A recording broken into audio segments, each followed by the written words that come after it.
여러분들의 많은 응원 부탁드리겠습니다. 제 첫 번째 이슈로 한번 넘어가 보겠습니다. 자, 이재명 대표가요. 무슨 자기들 민주연구원 거기에서 무슨 질의응답하는 그런 행사가 있었나 봐요. 자, 거기에서 이런 이야기를 했습니다. 한국판 엔비디아의 탄생을 상정해서 이 기업이 민간 지분 70%와 국민 지분 30%로 구성되면 세금에 의존할 필요가 없는 사회가 올 것이다. 이렇게 주장을 했습니다. 즉, 이 엔비디아 같은 회사를 만들어서 70%는 민간이 갖고 30%는 국민이 모두 나누면 세금 안 내는 그런 사회가 올 수 있다. 그게 내가 만들려고 하는 그런 사회다. 이렇게 이야기를 한 겁니다.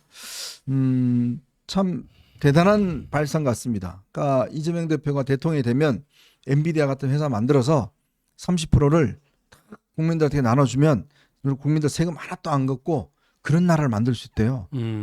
대단합니다. 뭐 그냥 저런 게 그냥 이재명 대표의 새치혀에서 막 그냥 거의 만화도 저렇게 쉽게 못 그릴 텐데 그냥 말이라고 그냥 막 하는 것 같은데 일단 대한민국에 지금 주어진 현실 여건에서 엔비디아 같은 혁신 기업이 나타날 수 있는가 하는 문제죠. 근데 지금 우리가 지금 삼성전자도 지금 뭔가 반도체 경쟁에서 뭔가 뒤처지고 있죠. 전략적 착오를 일으켜서 뒤처지고 있다. 뭐 이런 얘기고 정말 이제 반도체 이 경쟁은 다들 아시겠지만 이 이제 신제품을 개발하기까지의 기간 공정을 얼마만큼 단축시키는가 이제 속도의 문제가 되잖아요. 이게 반도체 경쟁에서 가장 중요한 키워드가 이제 속도의 문제인데 물론 이제 성능도 있겠지만요. 성능이 어느 정도 전제가 된다 했을 때 속도가 문제인데 저런 이제 저 기업은 아시다시피 미국의 실리콘밸리 이런 자유로운 토양에서 이제 생겨난 것들 아니겠습니까? 중국도 지금요. 거의 몇몇 특구가 있잖아요. 그런데 거의 규제가 없습니다. 그렇죠. 규제 풀이고요. 첫 번째 규제 풀입니다. 규제가 거의 없고 그리고 중국 같은 나라는요. 국부 펀드가 엄청나게 많은 게 있어요. 여러 개가. 팍팍 밀어줍니다. 그렇죠. 팍팍 밀어줘요. 그러니까 자유롭고 그다음에 이 개발 자금 돈 걱정 안 해도 되고 이런 환경에서 요번에 딥시크 같은 것도 나오고 보니까 중국이 어마어마한데 로봇 있잖아요, 로봇. 네네, 로봇들. 물고 나면서 넘게 맞아요. 하고 무슨 쿵후 자세하고 돌려차기까지 하고 요새 그러더라고요. 네. 중국이 그렇게 빠른 속도로 발전하는 데는 바로 지금 얘기한 두 가지가 있는데 한국이 지금 어떤 거를 갖추고 있다 이런 얘기하는지 모르겠어요. 그러니까 이분이 엔비디아라는 회사의 성장 과정을 잘 모르는 것 같아요. 보면 엔비디아라는 회사가 젠슨 황이라고 대만 출신 기업가입니다. 옛날에 이제 그래픽 카드를 만드는 회사였어요. 그러다가 이제 거듭 실패를 하면서 다시 이제 AI 어떤 칩으로 이제 개발을 시작을 해서 정말 이 작은 회사가 어마어마한 지금 큰 회사로 지금 성장을 했고 이 AI 칩은 이 엔비디아의 칩이 없으면 도저히 구동할 수 없는 그런 상황으로 만들었지 않습니까? 그거는 젠슨 황이라는 사람의 정말 피눈물 나는 노력, 실패, 도전 이런 것 때문에 결국은 이뤄낸 것인데 그럼 이재명 대표가 딱 되면 우리 엔비디아 만들어 그렇게 되면 하나 뚝딱 만들어지나요? 역시 이걸 보면은 이재명 대표라는 사람은 참으로 믿을 수 없는 사람이다. 왜냐하면 불과 얼마 전까지만 해도 중도 보수니 실용주의니 자기 기업을 소중히 여긴다는 등 이런 얘기를 막 해놓고 와서 30%는 국민 것으로 하겠다 이렇게 얘기하면 30% 공산주의입니까? 네. 저는 이걸 보면서 이재명 대표라는 사람은 역시 믿을 수 없는 사람이다. 아무리 사람이 겉을 예를 들어 컴퓨터로 비유를 한다면 컴퓨터 본체를 아무리 좋은 것으로 갈아 끼우고 거기에다 색칠을 예쁘게 하고 기업 색칠도 칠하고 해도 소프트웨어 자체가 이 사상에 쪄들어 있기 때문에 아무리 컴퓨터 본체를 바꾼다 하더라도 사람이 바뀌지 않는구나라는 생각이 들었고요.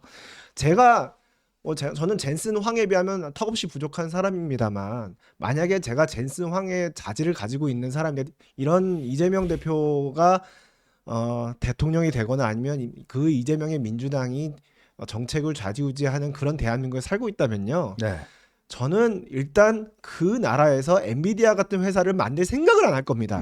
왜냐하면 제가 열심히 해봤자 도전하고 그렇죠. 실패하고 시행착오를 해봤자 그 결과 30%도 다 국민한테 떼주는 거잖아요. 네.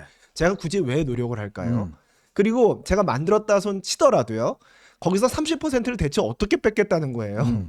그냥 100% 우린 주식회사 주주로 이루어지지 않았습니까? 네. 그중에 30%를 뚝 떼서 갑자기 강제 매도를 하게끔 어떻게 법을 만든다는 건지 그게 대한민국 헌법상 가능한 이야기인지도 잘 모르겠습니다.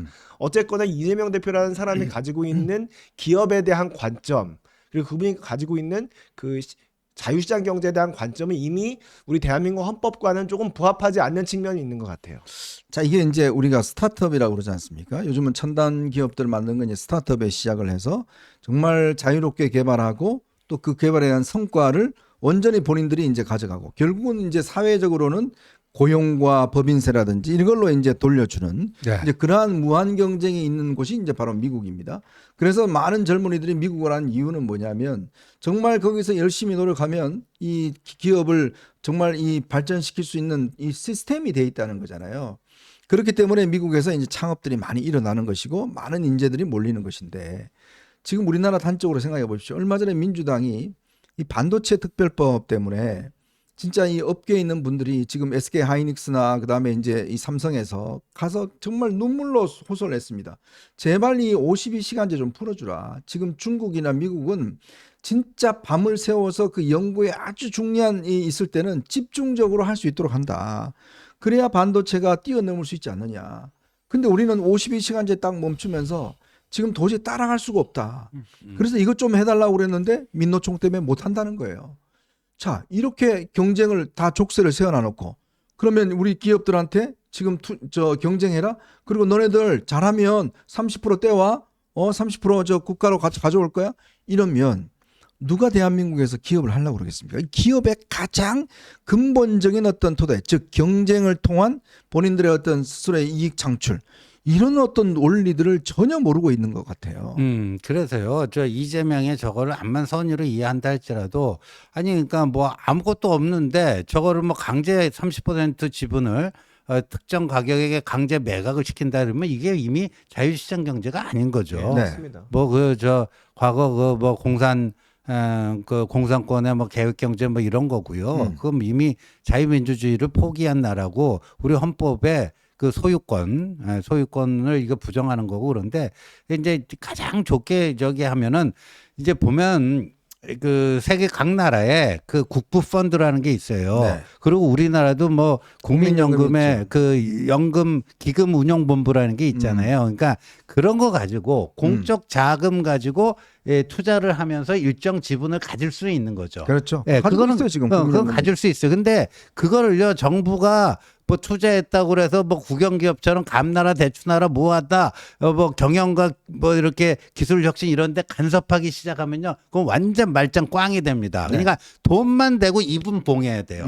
돈만 내고 이분 봉해야지 이런 혁신과 창조의 어떤 새물결이 일어나는 거고 그리고 그렇게 해서 뭐 정부가 국부 펀드라든가 뭐 연기금을 가지고 일정 지분을 취득해서 거기서 이제 수익금이 나오면 그거를 좀 국민의 복리 후생을 위해서 약간 돌릴 수 있는 기껏해야 그 정도예요. 지금 이재명이 얘기하는 것처럼 어떻게 무슨 30%를 국민이 갖게 하고 뭐 하고 저 기본 개념이 없는 거예요. 예를 들어서 뭐 국부 펀드라는 얘기를 했다든가 연기금을 얘기를 했으면 그래도 뭐 좀 알고 얘기하는구나 그런데 기본 사회를 위한 그러니까 저것도 왜 나왔는지 아세요? 엔비디아?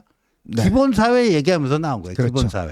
저는요, 이해가 되는 측면이 있어요. 네. 무슨 이해가 되는 측면이냐면 이재명의 머릿속에는 네. 대장동 백현동이 있어요. 그러니까 이게 이재명의 머릿속에는 내가 해봤는데 대장동 백현동 하면 그거 수익 내가 딱 재고 30%는 저 성남시에 주고 내가 얼마 먹고 그럼 가능해요. 그러니까 이게 고정돼 있는 땅을 갖다가 종상향 4단계 하고 갖다 그냥 이 성남 도시개발공사 이용해 갖고 수익 뺏고 하면서 그건 가능한 거예요. 그러니까 음. 이재명의 머릿속에는 엔비디아도 대장동처럼 생각이 드는 거예요.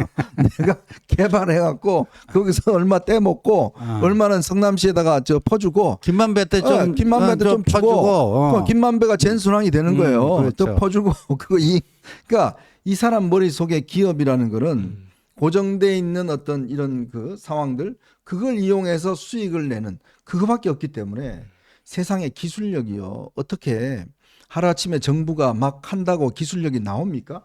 그게 기술력이 막 생성돼요?